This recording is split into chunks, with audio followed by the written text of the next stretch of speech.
We've gone all week without Peter. And I know I said yesterday I wish he'd been here, but he really is kind of the resident expert on this next story that we're going to talk about. So true. Which is age verification for porn sites in the UK.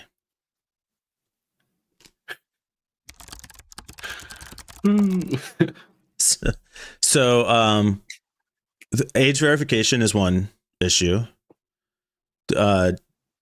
The UK EU regulations is another issue, and porn is the third issue. I will let you decide which of the three Peter is an expert in. But so three of the biggest porn sites must verify ages to protect kids under Europe's new law. This is referring to the digital. Where was the story that talked about this? Online Safety Act in the UK. And we see this. Oh, sorry. I thought I was sharing the story. And we've talked about this before. Louisiana recently passed a bill. And this map shows what we care more about, which is what's happening in the U.S., obviously.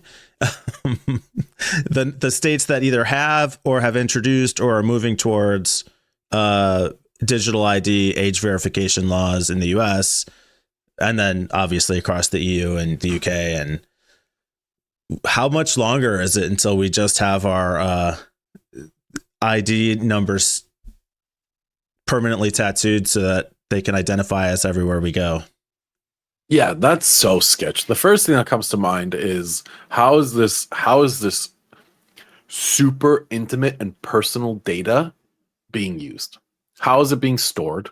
How is it being correlated to other things I do online, right? In Europe, maybe less so. In America, are you fucking kidding me? That's my actual identity that you're now tying to basically a Google AdSense ID. Like, that is terrifying. If That's before really it was kind of like pseudo anonymous about, like you could go through the steps to figure out who a person was based on their data, based on their browsing data. But like now it's just like, here you go, sir, Pornhub. Please use my data carefully and responsibly, right? Like, no, they're selling the shit out of that to anyone who wants to buy it, especially in a country like America where we don't give a fuck about PII. Yeah, how much are they regulating at the same time what the porn sites can do with that information once they have it? Not at all. But how does it even pass through the porn sites? Is there a third? We've talked about this in the past. Is there a third party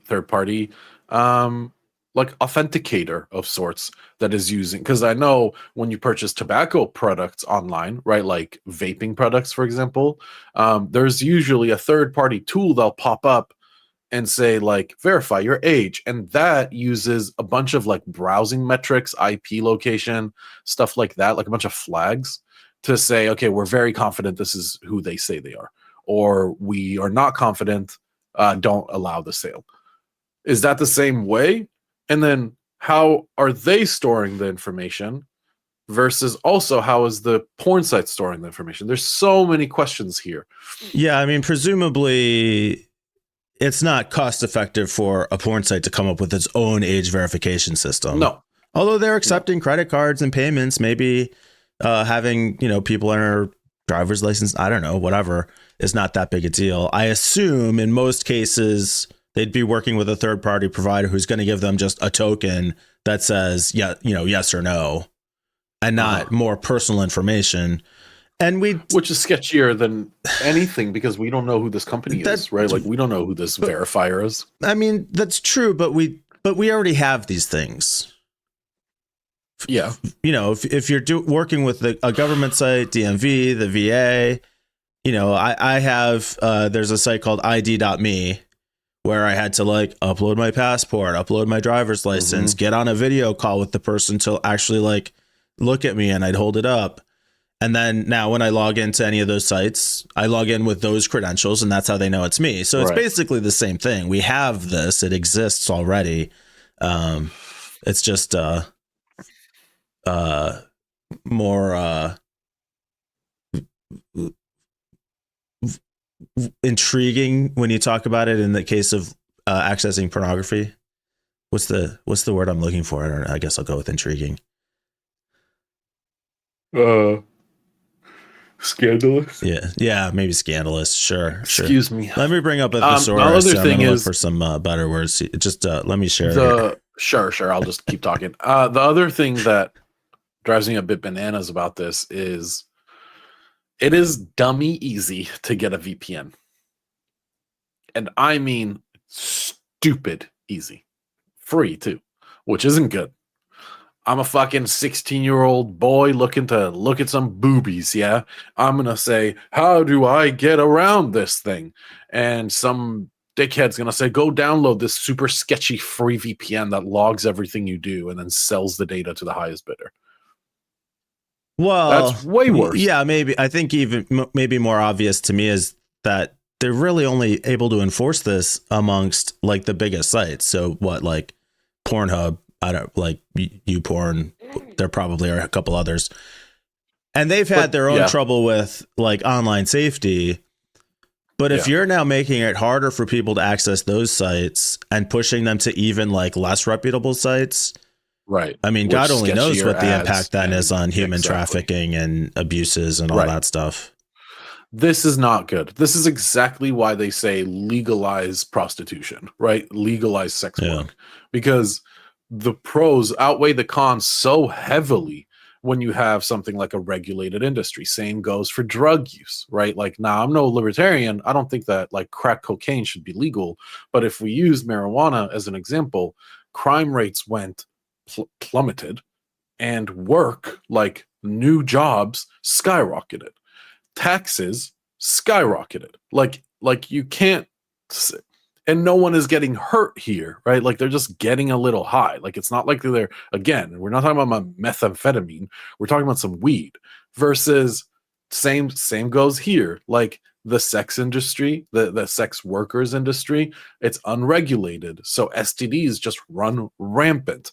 Pimping runs rampant. These girls, mostly girls, are always like at a huge risk of hurting themselves or like getting really hurt by someone else. It's a super fucked up problem, and the best way we've solved it is, well, don't arrest the girls, arrest the guys.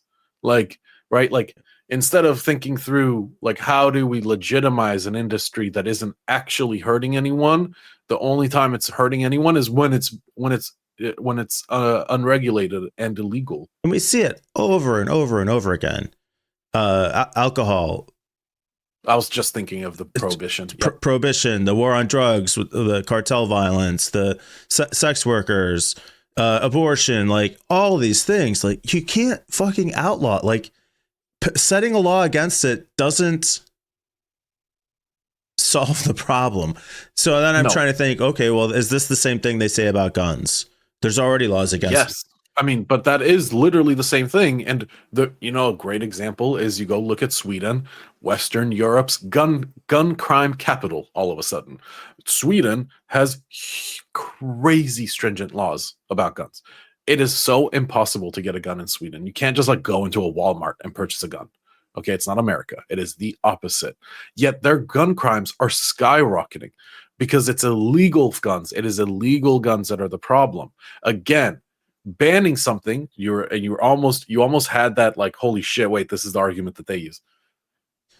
Banning something doesn't make it go away. It just makes it so it's illegally acquired, right? So how do you reconcile that with like Australia or Canada, or the UK, where very strict gun laws have reduced gun violence? I'll talk to you about that off record and not while we're recording. Okay. Yeah. for fear of backlash, you have controversial opinions. Some make this the 2FA podcast. God bless this country.